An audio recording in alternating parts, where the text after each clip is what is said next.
Verification of the meeting was properly posted. Sherry? Yes. The meeting Excellent. was- Thank you very much. Next is opportunity for public comment.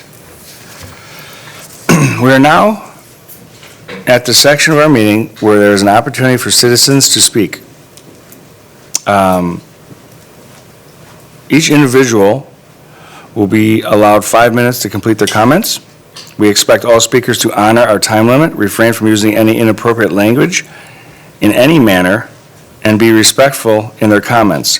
Speakers who do not meet these expectations may be prohibited from speaking at future board and/or committee meetings. We also expect that the audience be respectful of the speaker and of the board and refrain from responding with verbal comments, cheering, applause, or other behavior that will detract from the meeting. Please note that no obstructions can be created between the board and the audience, and that the area behind the speaker and podium will be clear during public comment. Also, in order to respect our speakers and meeting participants, please silence your cell phone. Our first speaker, speakers are here to address the board and not the audience. Our first speaker will be Diane Voigt.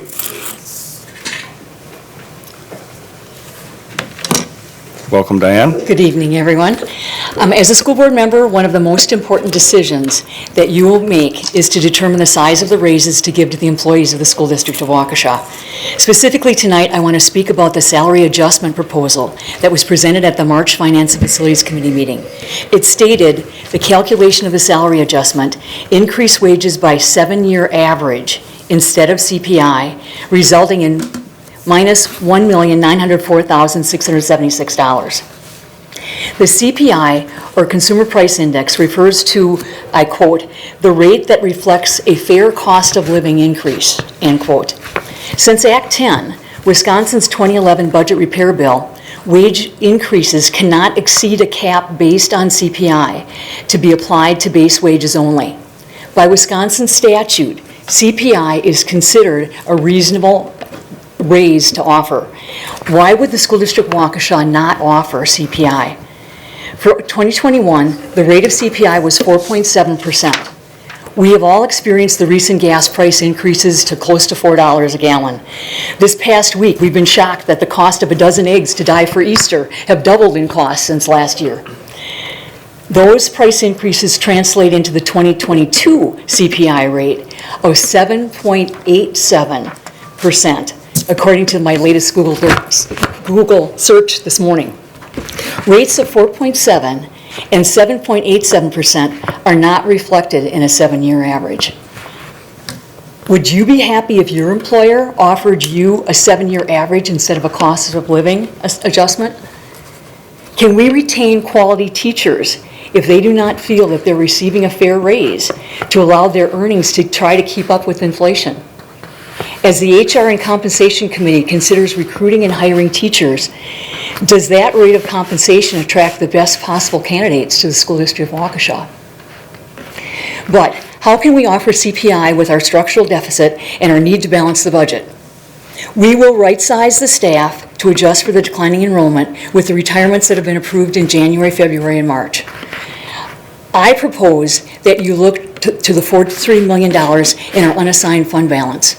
As you all know from this committee, during COVID, that fund increased by $3 million. That $3 million can now be used to give a fair raise to staff. It would be money well spent on fair compensation for our teachers. I think it's time to make an investment in the future of our schools from the unassigned fund that is far more valuable than having a healthy rainy day fund. As reported, those reserves are way above the 15% minimum cushion required by school board policy. Please consider giving our current staff the CPI as a sign of appreciation for all they've done for our students during COVID and the many challenges during the last few years. Thank you. Thank you, Diane. Our next speaker is Paul Reese.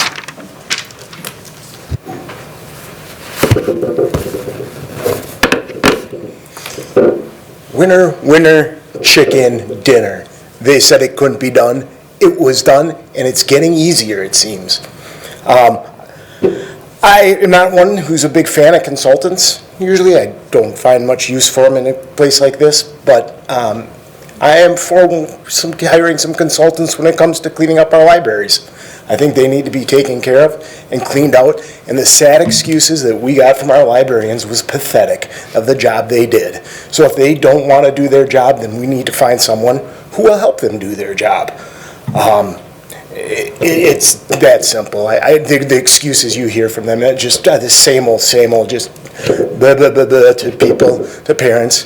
This is pedophilic behavior that they promote and that they put in our libraries. It is a rape by any other definition. It is disgusting and has no place in a child's hand. And they don't seem to get it. They have their little degree that tells them they know better than the parents. Well, we had a vote that says, no, you don't. And I disagree with what Diane said about the great job the teachers did during COVID.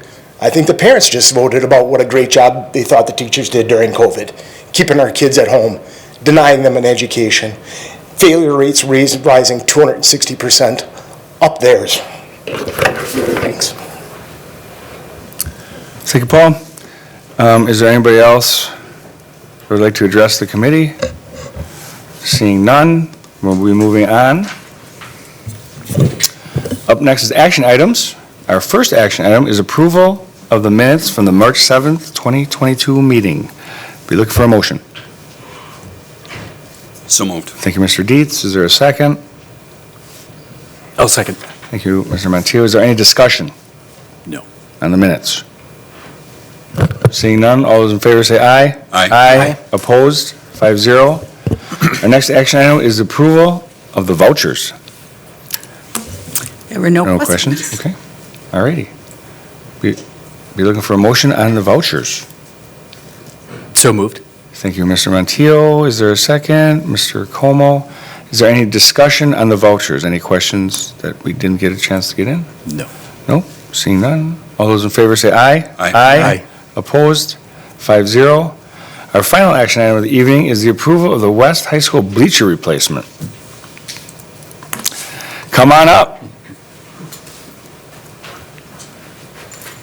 It's good to see you. Thanks for taking time Good evening. to come down.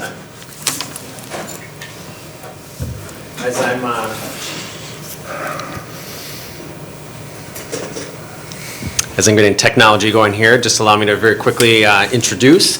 To my right is Mr. Tim Fleming, current West parent and one of our Booster Club leaders. And to my left, Mr. Mike Jones, another current West parent and our Booster Club president. So, Welcome.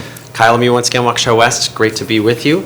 And tonight we are excited to just fill you in a little bit further on some of the facility improvements that we are looking to see carry out here in Waukesha. And for tonight, we're going over this idea of a fieldhouse bleacher replacement at West High School. So as we have visited with you previously, you're well aware that we've been crafting a long-range plan at the athletic director perspective so that all three of our high schools can see some progress movement going ahead.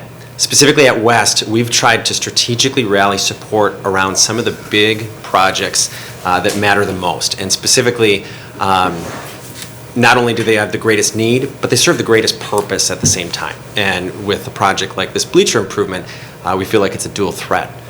When it comes to some other positives lately at West, we have tried really hard to have some targeted fundraising approaches, and specifically within individual programs, structure it in a way where we create wins.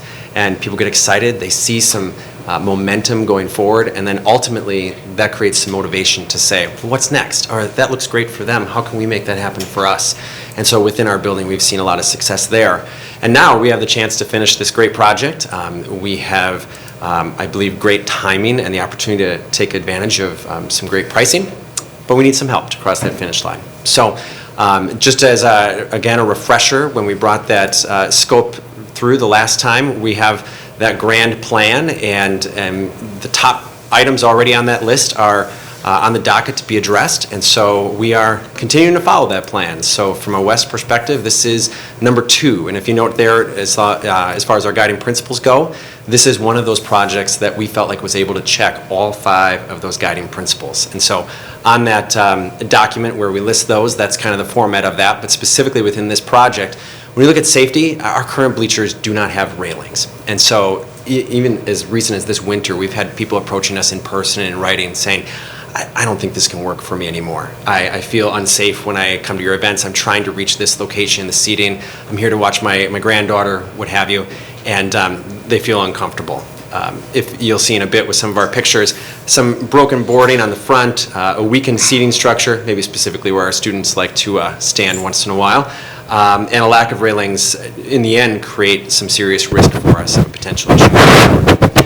From a functionality standpoint, there's motor systems that control our bleachers, and over the past few years especially, we have seen a number of times where we'll get the call and say, oh, the motors are down. Well, what does that mean? That means the bleachers might be stuck in the out position. They might be stuck in the in position. And whether there's practices, events, other curricular needs during the day, they're put on hold. And so that can only happen so many times before you start looking for alternatives, and this would hopefully be a part of that. If you came to West and you watched our bleachers pull in or out, it should come out as one solid straight line. And currently it looks like a race to see which side is going to win. And not only is that not good for the system and the structure, but what it has also started to create are things like scratches in our floor that are now more permanent and damaged, and we want to look to avoid that all we can. From a shared advantages perspective, the field house is the most frequently used seating space on our campus.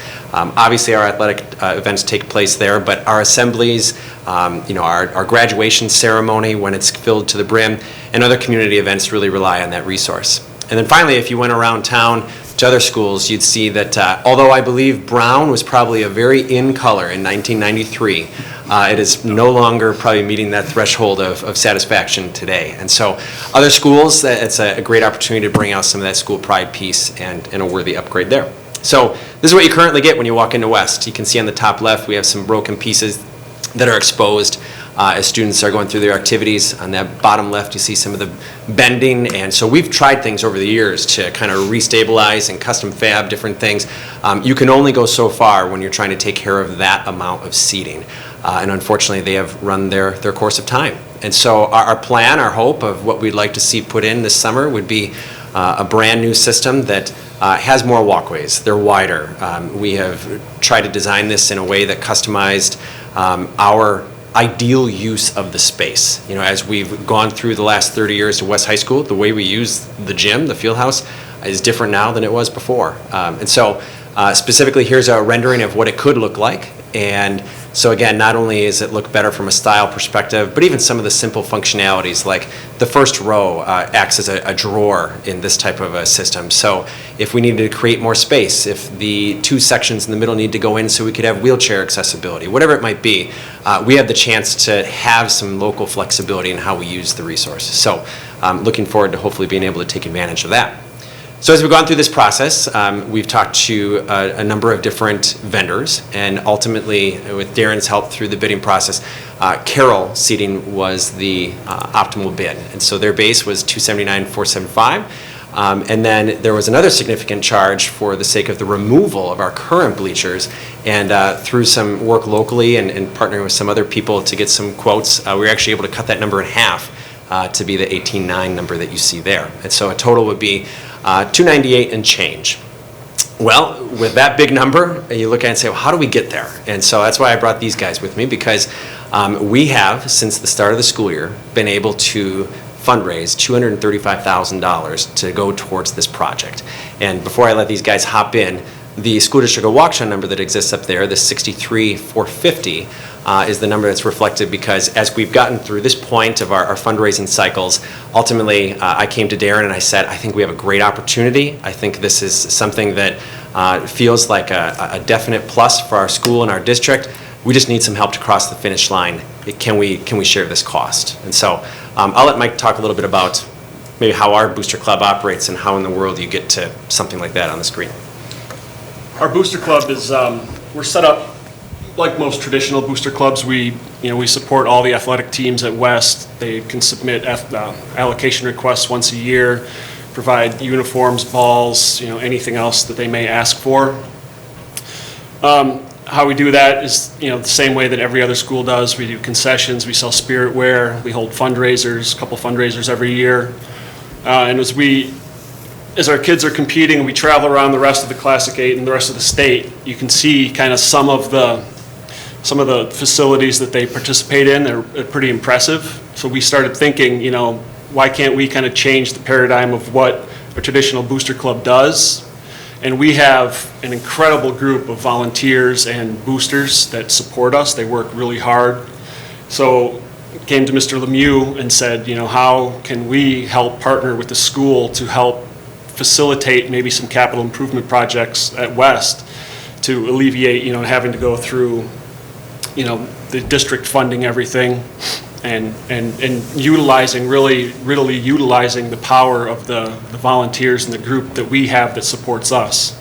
So, like Kyle said, we do some targeted fundraising with some certain individuals that have really helped us get to that 235 number, and our fundraisers help fill the rest of that in. And Tim can kind of give a little fundraiser spiel. Yeah, of all the projects that went on, I got the best one because I just get to go have fun and meet with people. So do some creative work. Everybody, I think all the school districts do a golf outing in some form of an event. Excuse me, but with that comes the vision. So we worked with Mr. Lemieux, created boards and project ideas and renderings because no project really comes without an initial vision, right? Like, well, what are you talking about? What does it look like? And we built some pretty grand ideas. But with that comes these folks that are unbelievably generous, so businesses and private partners and people that have vested interest or experiences at the school. And we said, what are you interested in? Here's why we think we need it. Here's what everybody's seen across the Classic 8 in the state when our kids compete. We want them to be excited when they're competing in Waukesha as well.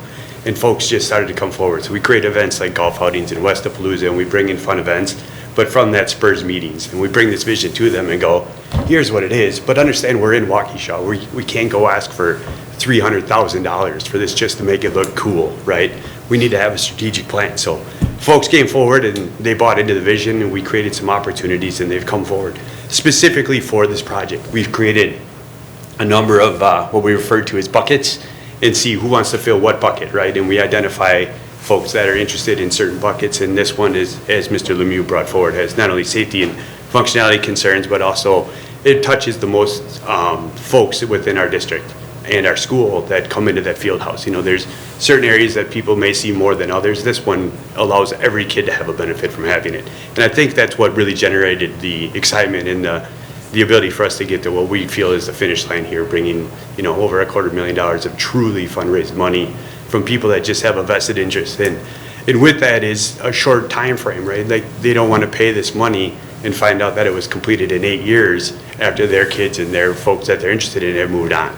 So it does come with a finish line and a time frame to it. And we've worked with them, and their interest is to have this done. And we've done a number of, I would call it grassroots efforts and events to get to this point, and really looking to bring this forward and really bring this vision to life and let everybody have a chance, the opportunity to enjoy it at this point. So with that, we appreciate your consideration of being able to make this possible for us. And again, not only am I excited about this because from our bias perspective, it's something that's good for West, but I think this is another potential point of celebration because we've built a plan that is, comprehensive and district-wide, and we're working to go through that plan. And honestly, anytime that we can locally own more of the plan, we can and we will. And so we're looking for help, like we said, and cross that finish line. And certainly, if you have any questions, we will gladly answer. Mrs. Reincheck. Thank you. Thank you for being here and for all the work that you've done. Just a couple questions. Is this the first and only set of bleachers? So were they put in so when the the school current was built? bleachers that are in are 1993 originals, yes. And have they had repair besides the ones that you have just mocked up and? looks like Yeah, you so tried in my 10 years at West, I'm not sure I can count the number of times that we've had folks in to repair the motors and things like that. We actually went, I believe it was 3 years ago, 4 or 5 weeks without half of our bleachers during events and things like that, so needing to change around. The worst situation is when unfortunately they're stuck in the out position because they're doing some labor underneath, and as a result, we take away classroom space, take away the ability to have practice space, for certain after-school groups. So it has moved beyond being an inconvenience into it is a barrier And really, it is the next most appropriate thing to tackle. Okay, and then were any sponsors promised logos or anything like that on there? They were not, no. And so, just as a quick side tangent, we have looked at a variety of ways to approach fundraising over time, and it was probably about 3 years ago now, we figured out this is a lot of heavy lifting to try and accomplish some of these numbers, and we're not sure how to best partner with some of these businesses. And so what we actually did was invited some West parents that they might happen to own a business, they might be someone who's previously been generous, and we just sat at the table together and asked, like, how would you design this? How would you want this to work, right? Like, we can't always give away a logo. We can't promise this different signage. Like, that's possible in certain circumstances, but we don't want to become a minor league ballpark. Ultimately, we really found from them that first they just said, well, first you need to ask. You need to come forward and have a clear and compelling vision and let us know what you're going to do and why you want to do it. And then invite us to be behind that. And thankfully, right now, there's people saying yes, I think because we've checked those boxes. Other times, we haven't been as lucky, but I think we have a surge of momentum right now. Excellent. Well, thank you for all your work till now. Thank you. Mr. Montiel. Thank you. Thank you for your presentation. I've been watching this closely, I think, as we all have been over a number of weeks and months. To Tim and Mike, what an unbelievable, you, Mr. Lemieux, obviously as well, what an unbelievable effort to raise that amount of money in that period of time for something, frankly, that is that important. It comes at a difficult point in our budgetary process. I'm sure you heard the public comments and you know the issues that are going on. So the ask, number-wise, $63,450 seems large, but for me, the district is going to have to replace these bleachers sooner than later. And in my opinion, we're going to have to pay for them regardless. So the amount of work that you all have done in your boosters and your family members and alumni and business partners is a huge bonus. So I have no problem supporting this. Excuse me, I can't talk today. It's been a long week. It's only Monday. But yeah, no, I think it's a fantastic example of putting your collective heads together, raising money for an important item. The plan across the district to make sure as many projects are equally addressed is fantastic. So this isn't one school getting a benefit that other schools will not get. I think it's perfectly executed. I wish you could have raised another $63,450, but So do we. I bet. Yeah. I bet. But tremendous work, and to whoever is supporting this, thank you. So great work. Thank you. Any other questions? Mr. Como. Yeah, thank you. Wow, it's not every day where we have a group come forward and say, we want you to spend some money, and we'll pay $4 out of every $5 almost. That's a tremendous amount of work and effort that you guys have put in. So these bleachers lasted almost 30 years. Are we expecting about that same life out of the new technology maybe? I'm not sure. To be honest, I Probably won't hope it goes beyond its longer, life. but we'll see. I might not even be here by that time, so. Sure. So what kind of warranty do we get with this? Have we looked into that? I apologize, Mr. Como, I don't recall off the top of my head. I believe it is a multi-year. I can come back to you with that information. Okay. We have it in the bid process. Okay, so you're actually going to get more bids than what you So had, or? previously, before coming to you, we already went out to bid, and really there's 3 or 4 seating vendors that are in this space. And so Carroll Seating was definitely the ideal partner for us for a variety of reasons of how their bid was structured and their work with us so far. So I'd be more than happy to grab that information for you and let you know. Could you review or reveal some of the advantages of that particular vendor? Yeah, so for example, even just in the pricing number, but also in the type of seating and the style, when it came to smaller customizable things, like it's 12 inches versus 10, it's this amount of decking between the seats versus another. And then honestly also going off of recommendations in the area. The the Lemieux kids were probably not very happy about it. While everybody was on spring break trips, we were driving around southeast Wisconsin checking out area bleacher sets. And so they got a visit to UW Parkside, and I was up in Mequon. You couldn't right? get the And so kids excited about just, that? You know, I mean, I get excited about it, but like, really, Dad, we're going here to watch a set of bleachers pull out and then back in, and then we're going to sit on it for a while, and you're going to look at some handle turn. And so we've done that work as well, and talking with other ADs, and just trying to get a handle on not only what does it look like on paper, but how is it actually as an experience working with this vendor. And this is also the same vendor that was recently used for the new set of bleachers that was put in the natatorium at South. And so we have some recent Okay. positive. That was my next question, is have we used them as a vendor before? Yep. So we have a little bit of a track record at least Yes. on that. Okay, all right, thank you. Any other questions? Mr. Dietz? I just really like the planning that was involved, the little I know about it. I'm sure there was a lot more than what you shared.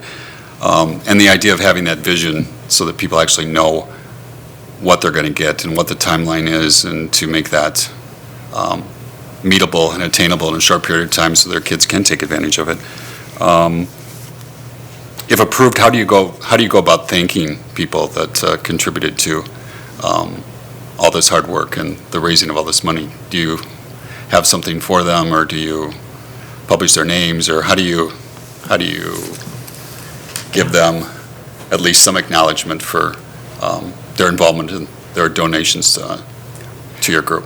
That's a great question, and something, honestly, maybe we haven't spent a whole lot of time on to this point, but the beauty of especially this project in this space is that it is the prime area to meet and celebrate and facilitate events and recognize that. So hopefully, as this would move forward, we're looking at a late July install. And so that would put us in a position to be ready for the start of our fall sports season. Nice. And I think we have definitely some opportunities to capture and recognize those folks. But yeah, I mean, so as an example, Mr. Ron Beam is the highest level donor at this, and he's a current West parent, and he's really excited to see positive changes happen. And so he was actually one of the people that got this kicked off for us. And earlier this year came forward and said, I have $100,000 for you. Let's see where this can take us. Nice. And so we know how fortunate we are to have someone like that come forward. But as you can see in the total amount that we've raised, that still wasn't half of what we were going after. And so I think what that did was open the door to create this cycle of momentum and help people see that this could be a reality. Like, that's a big number, and a lot of things have to happen well, but this could actually happen. And so we're trying to always position ourselves in a way that we could take advantage of that. So to him and to many others, I think we will have our great work cut out for us to make sure they are knowing that they're valued. Yeah, great. And is this the first time you've gone about a project this way with fundraising? I mean, to this detail? In this way, to this scale, yes. Previously, we've had maybe a little bit smaller projects like our weight room renovation, where we knew that key stakeholders in that space were our teams, and so instead of going about the outside route, we said, hey, baseball, can you give $3,000? Hey, soccer, can you give $2,000? Football, can you give $10,000? And we've kind of built it that way so that we could accomplish what we needed internally. But this is really the first project of this scale where we've gone outside of this. And I continue to go back to, there's a lot of positives that came out of our turf project and our Field of Dreams, but one of the things that was a sticking point was that it was reliant on a lot of things that we didn't really have control over. And it was such a big number, it felt like you were playing a game of Monopoly for a while. And so being able to hit these checkpoints and help people see that, they went public at a time when this could actually come to completion, I think does a lot for the buy-in. Yeah, just incredible job, and thank you to all those that were involved. Amazing. Thank you. Mr. Como? One more question. This one's perhaps for Sherry. Have we had any safety concerns on the bleachers that have been submitted that you're aware of? Not that I'm aware of, but Jess, Jess works a lot with our insurance and our claims, so. We have not had any incidents that have been reported to me as Okay, part of an insurance claim. that's fine. No is an okay answer. We'd prefer to keep it that way. Yes, we We need to would. be proactive sometimes. Yes, I agree. I agree wholeheartedly. Okay, any other questions? Well, there's a lot of heavy lifting. So, as you know, Kyle, with the Field of Dreams, I have to ask the question. We have the cash in hand. It is Okay. committed and ready. Okay, excellent, excellent. Well, you did a fantastic job, and that kind of work is tough, and we appreciate it. So, we look at any other questions of these gentlemen? No? Yes, thank you very much. We appreciate all you do. Thank you. Thanks for It's coming. an action? It is. Oh, okay, You're looking for a motion? yes. I'll move to approve the West High School bleacher replacement as presented. Excellent. Second. Mr. Deeds seconds. Any other discussion? Anything further? All those in favor say aye. Aye. Aye. Opposed? All right, 5-0. Thank you very much. Thanks, guys. Good Thank luck. you. Take care. You as well. All righty. That concludes our action items for the evening. Next up is the discussion information item section. And first item is Health Insurance Program 2022-2023. Okay, so we just wanted to bring in front of you some information about the health insurance and our plans going into 2023, 22-23. As we've been working to go in with a balanced budget, one of the goals was to keep the health insurance costs steady for our employees and try to find a way not to increase them. And a couple of factors have gone into this. One is that are going to allow this. One is a transition to the new health clinic with ProHealth. The estimated annual savings was $574,000, and we are seeing definite savings for the first couple of months that they've been in operation. The clinic bills have been roughly half of what they normally have been in the past. They were pretty consistent. So we are definitely starting to realize those savings. The next side of it is we made that transition to the new specialty drug program, where people had to provide a little more information in hopes that the manufacturer would be covering part of those costs. And it's been an extremely successful program. To date, with the first 7 months of this being implemented, we've saved over $1 million in prescription drug costs for the specialty drugs. So that's a pretty remarkable savings. But then the third part of this is budgeting in our next year's budget to use $750,000 out of our health claim reserve. Remember at the end of last year, we had quite a big reserve add. You know, ever since COVID, our balance in the account is growing and growing. The reserve has stayed the same, but our available money has been growing. And we've been waiting for that shoe to drop and the claims to start kicking in and catching up, and it's not happening. And so we've actually added probably another $1 million to that excess that we had. We're in the position that we have to do something with it because there are rules that govern how much you can actually continue to keep. And there's limited things that can be done with it. So it's not like we can take that excess and apply it onto salaries or anything like that. It has to stay within working with the healthcare. So right now, we're looking at, if all continues to go well, to be able to add additional at least $2 million to our reserves. So just as a reminder, our reserves are sitting at $5.3 million. That's where they've been for several years.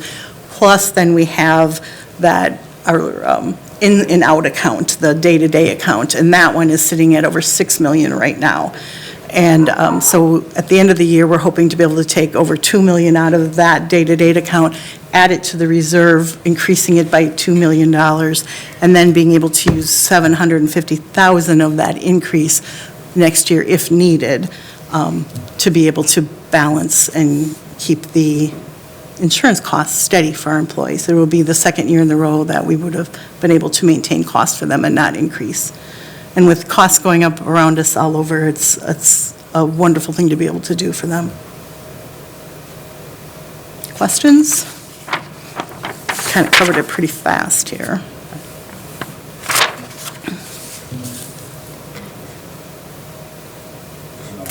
Thank you. Thank you for that. Regarding the specialty drug program, I know there was some discussion, at least some early time on, that there have to be applications. Have we had any significant complaints or concerns brought by? No, Any- it seems to have gone over pretty well. You know, once they've signed up for it, it's not something continual. They can, they don't have to every month submit Okay. things. It's a one-time thing, and then they're on it. So, Okay. to my knowledge, there have not been any complaints from people. Maybe a little education in the beginning, helping people along, getting on the program, but since then, Is anyone contact the district saying, look, this isn't working, I'm not getting my prescriptions, not able to afford them? not that I'm aware of, but I could certainly check and have Darren circle back with, Okay, that'd on be that great. one. So. Thank you.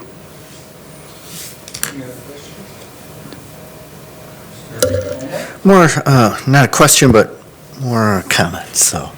I'm just looking at these two, the clinic and the specialty drug program. What good foresight.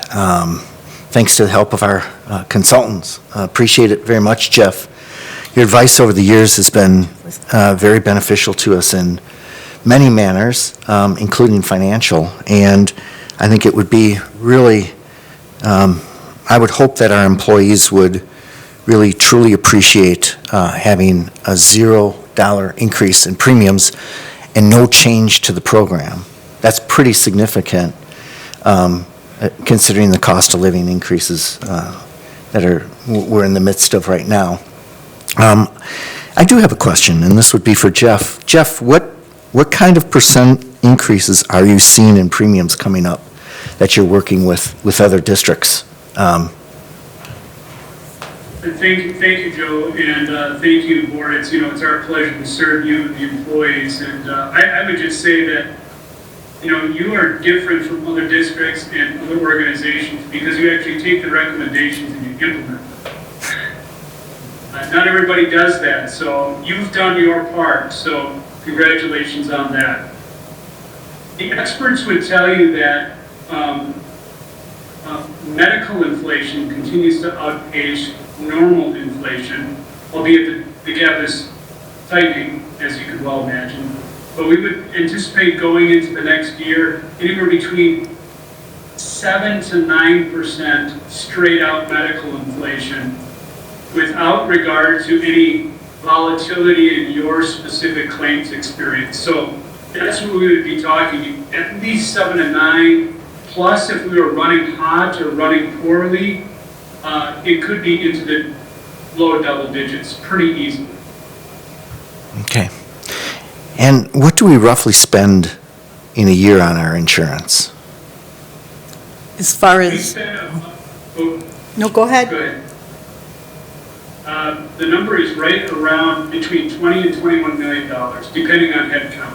Okay, so 10% would be about 2 million, roughly. Okay, and that spread across our district would be district employees would be a pretty significant hit from a premium perspective.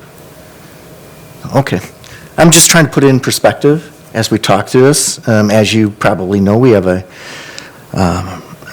we're trying to work on reducing our structural deficit this year. And so there's a lot of big decisions that we need to make. And this one actually, these two recommendations really helps, at least in the healthcare arena of all the things that we need to cover to take care of the structural deficit. This is really kind of a gem, if you wish. Good news in this part of the financial budgetary process that we're going to be going through. So thank you for all your hard work on this. And Jeff, I didn't realize you were on the screen. Do you know the answer to Mr. Como's question about have we had any issues with employees and the specialty drug cost? Are you aware of anything? Could you just repeat the first part of that? I'm sorry, I had phone ringing on the background here. That's okay. Mr. Como had a question on, have we had any employees that we haven't been able to serve with the specialty drug program? Someone who wasn't able to get the drugs that they would normally have gotten through this program? Are you aware of any? I am not aware of any. To my knowledge, those individuals who have been eligible for the program are being serviced. It's not one of these, oh, you were taking this before, you've got to take a different drug now. That's not the way the program is designed, so I'm not aware of it. Thank you. Yeah, there was actually an attachment, member engagement, and there were no denials. Yep, at least according to that report, so, right? That's the bottom left there? I think so. If I'm reading that right. So we had a total of 36 members utilizing special medication. It's amazing how just 36 people can truly impact how much they can impact. I mean, it's a significant amount of money just for 36 people, so. So let's look at that attachment, because I have some questions about the attachment. Oh, I'm sorry. Let's look at that Pull attachment, that attachment up, please. the member attachment, or the member engagement. I apologize, I didn't realize it was out there. So, dovetailing in with Mr. Como's, the no funding available, what does that mean? I just want some definitions about this. Do you have it? Do you see it? I see what you're Okay. asking about. But, so, the first one is self-explanatory, number of members utilizing specialty medications. That's the number of employees that we have that utilize this type of medication. And then below that, it says no funding available. I was just wondering what, because there's in parentheses, utilizing copay assistance if available. I was just wondering what that means. Yeah, I'm afraid I don't know. I can certainly Jeff might know. question. Yeah. Jeff, are you? What I believe that means, I'm having trouble opening up that attachment, but when there's no funding available, what it means is that that specific specialty drug does not have a manufacturer program Okay, that would provide the funding for that member. So they would continue on that drug, but the member would actually receive the drug and the district would pay gotcha. a portion of it, not the whole thing. Okay, So alrighty. the program funding wasn't good. Right, gotcha. And then where it says, what is PA denied? Obviously it's zero, but what is PA? What is that acronym? It is prior authorization. Okay.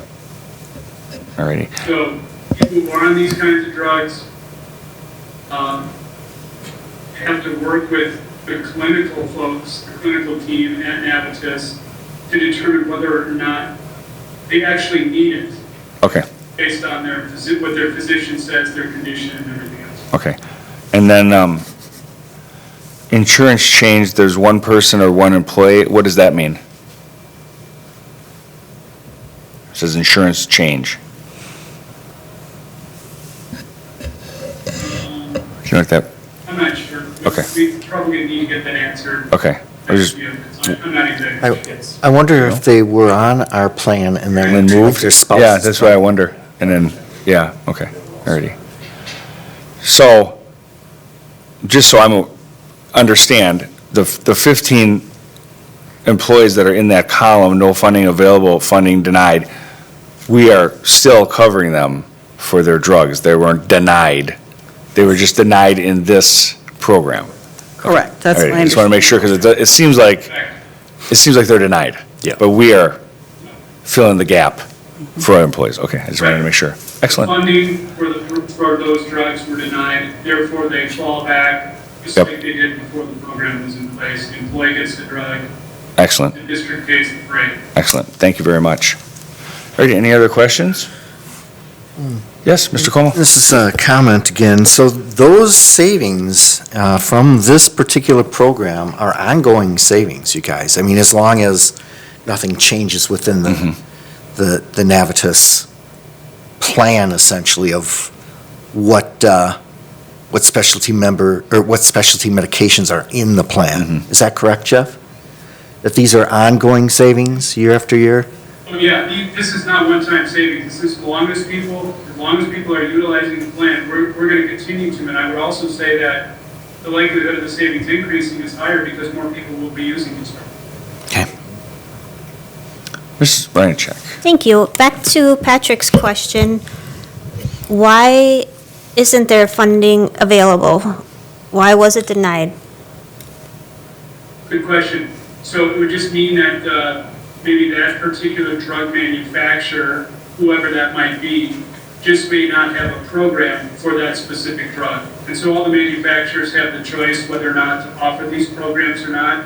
Some do, some don't. The majority do, but it's really their discretion. It has nothing to do, it actually has nothing to do with your members. It has everything to do with the decision of the drug manufacturer as to whether they actually have a program that provides this assistance. And do we offer the generic form and all of that when they are denied? Okay. Well, when they are denied, your employee has the same choices of drugs that they had if they weren't denied. So it's sort of business as usual. If they want to get a lower cost drug, they can, if they and their doctor agree on it. But in no way, shape, or form is this program, once there's no funding available, does it mandate an employee go on a lower cost drug or anything else like that. That's all between them and the doctor. And is there any way, But it's available to them if they want to make that choice. okay, thank you. And then is there any way that we have any testimonies or that we could get testimonials just from people saying, it saved me, I don't know, X amount of dollars or time, or it was really easy to switch over. All I had to do was ask a question or whatever the process is? The district is saving the funds, not the person. Okay, So the I know that person's- we are too, but I didn't know if they were saving, or is it all 100% covered? I guess it would By depend us. on where they are at their copay. Right. Because there's copays that are involved. So I would think that But- we would save and they would save. But they're going to pay the same copay either way, Okay. whether it's in this program or not. I- Jeff, am I correct in that it isn't a savings to the employee? Actually, sometimes the employee may have reduced cost. Okay. And I think we do have some testimonials in HR that we can sort of circle back. And if not, we probably should ask for them and get them to you so that you can get a good pulse on how it's going from a customer service standpoint. Thank you. Okay. If you want. Any other questions? I just have one more question. The $1 million, so if you look at these numbers where we had 15 of them denied because they weren't in the program. So we're saving the $1 million already just on 21 people. Correct. 21 employees going into this program has saved us $1 million in 7 months. Okay.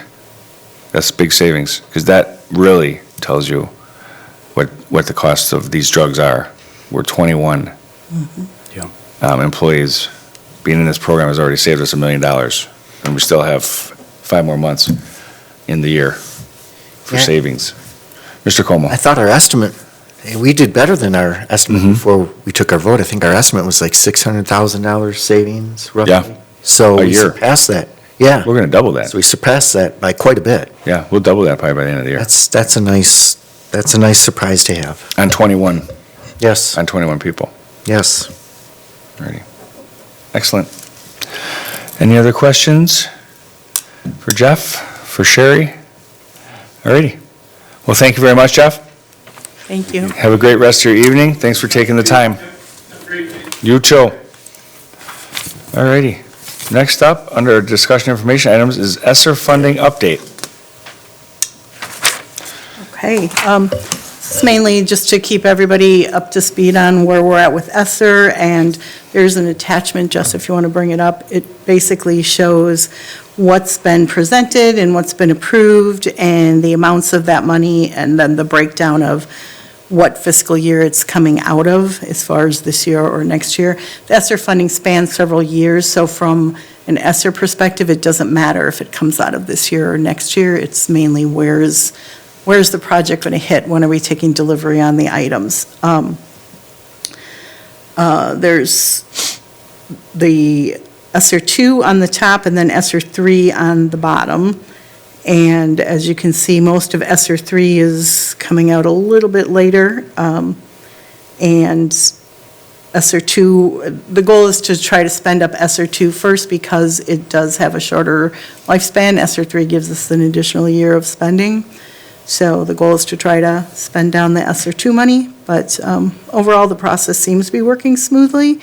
And our goal is just to bring this back in front of you every month to show you where we're at with ESSER and allow you to ask any questions that you might have. And we'll be putting these numbers in the final budget when we,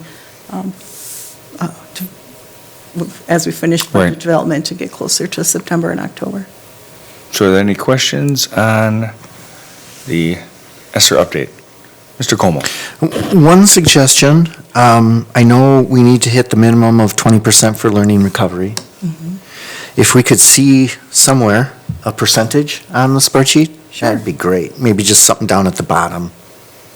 Yeah, we have another spreadsheet that does have that, so that'll be easy enough to And maybe, add you on. know, whatever the category is, maybe what we do is we show, so right now we have 2 categories that are showing up, 3 categories, I'm sorry. Learning recovery, COVID response, and budget development. I don't know.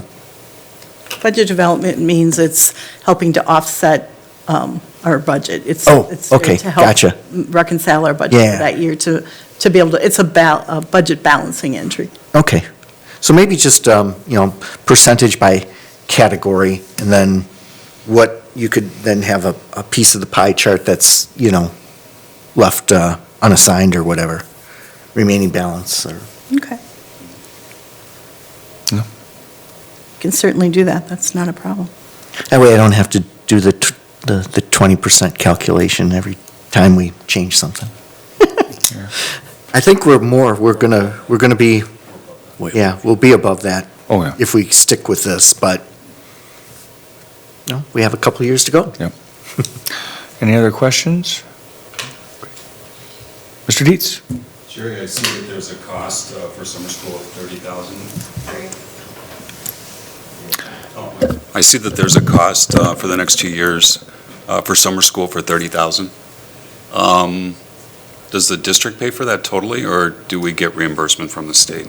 The 30,000 is additional. Our summer school costs are higher. This is to Okay. add some additional programming. Okay. And it would be coming out of ESSER, and it's one of the things that would be looking at learning recovery. So it's adding some Okay. things to help with learning recovery, and that would be covered by ESSER. So different than a typical summer school program? It's an addition to Enhanced. and to our normal summer school Okay. program, which,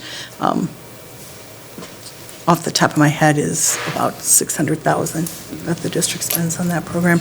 But in turn, we get to count those members. We get to Sure. count Sure. a percentage hours. of the members, Yeah. so it helps with our revenue limits. Right. Okay, thank you. Any other questions? All right. Thank you, Sherry. Our next item on the discussion information is monthly budget report. Okay.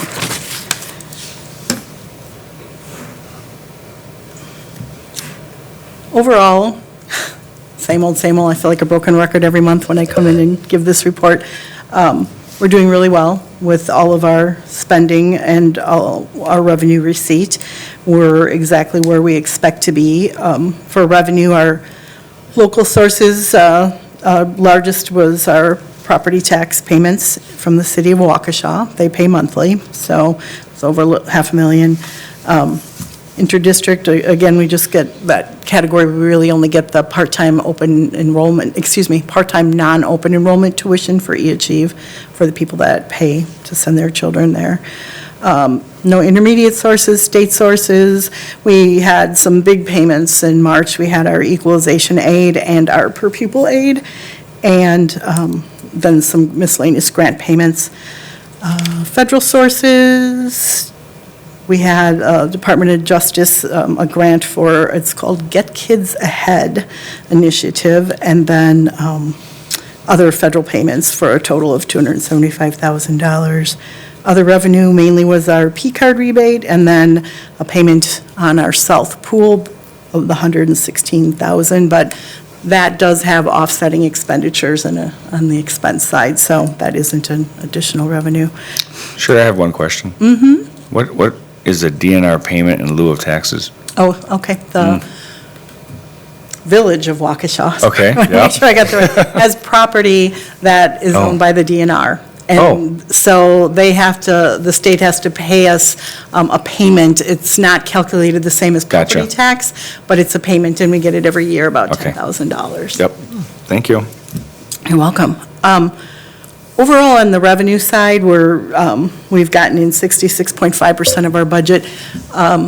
We are looking really good with our budget this year, and as far as the potential to be having some to add back to surplus or to bring on some other projects. So next month, we will be bringing budget revisions in front of you to show where we're at. We had, with things like FEMA, we didn't budget for that FEMA money because we didn't know when to expect it. We got that. We didn't budget for the workers, the unemployment insurance refund, because we weren't sure when it was coming. That came in at $900,000. So just between those two things, there's $1.5 million in revenue that we hadn't budgeted for. So next month, we'll come back with official budget revisions that'll have to be approved by the board. But it's a good position to be in, better than the other way. Expenditures, as always, salaries and benefits are our main, and we're on target. We run our projections every month, and everything looks really good.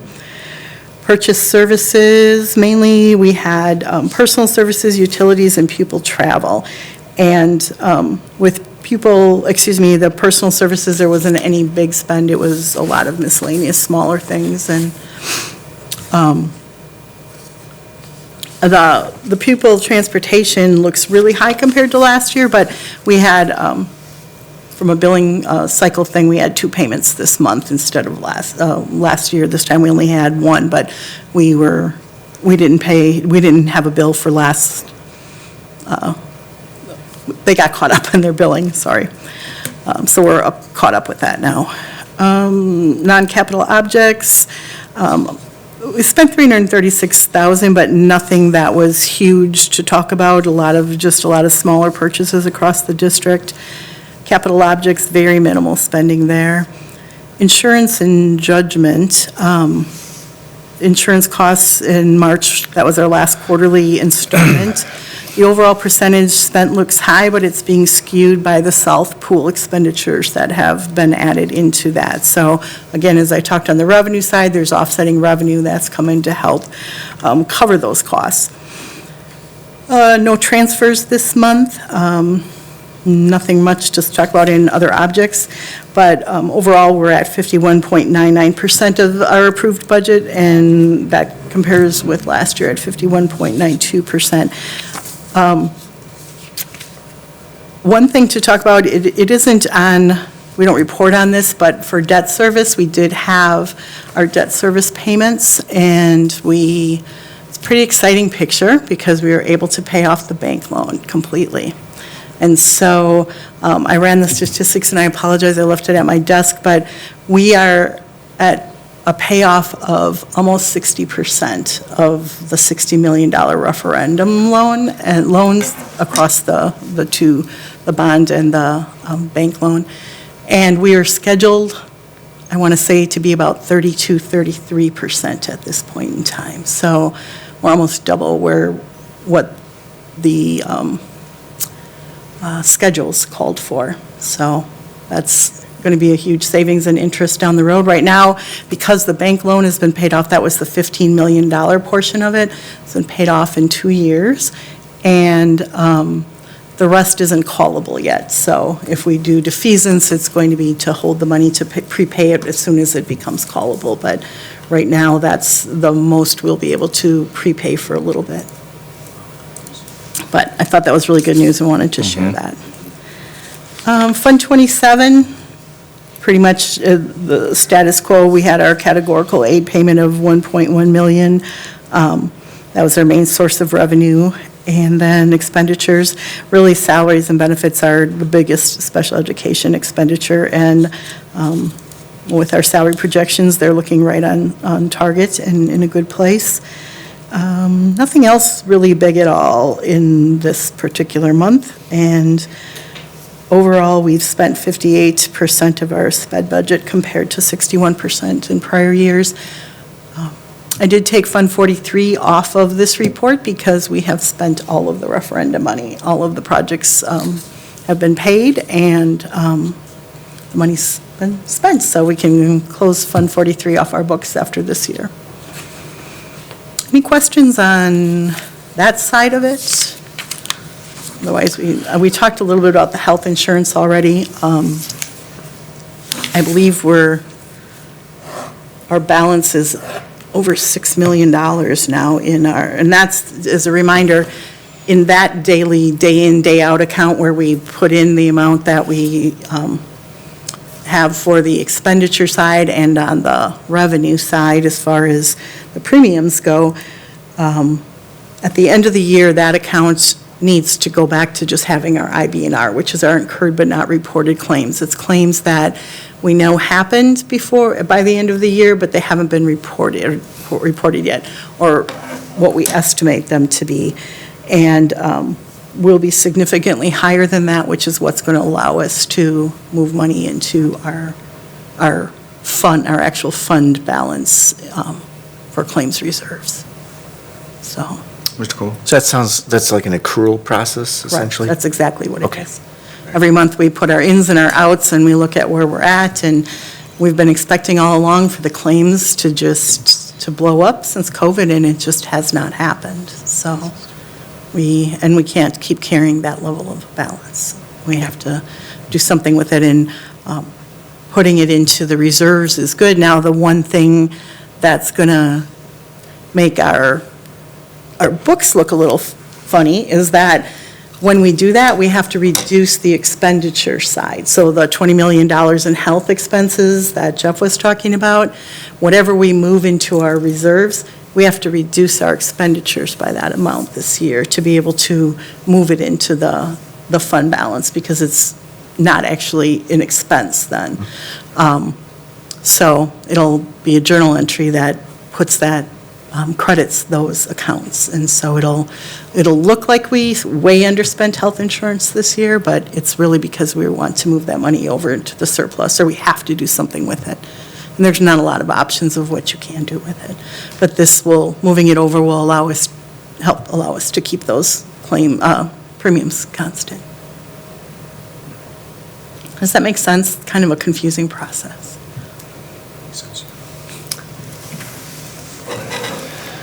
Are there any questions for Sherry on the budget report? No? Thank you very much, Sherry. All right, that concludes our discussion information items. Next up is other business. First with that would be recommendations for future committee meetings. Does anybody have any recommendations? Seeing none, if you do come up with something, email Darren and myself, and we will get it on the agenda. Our next item for other business is adjourned to executive session.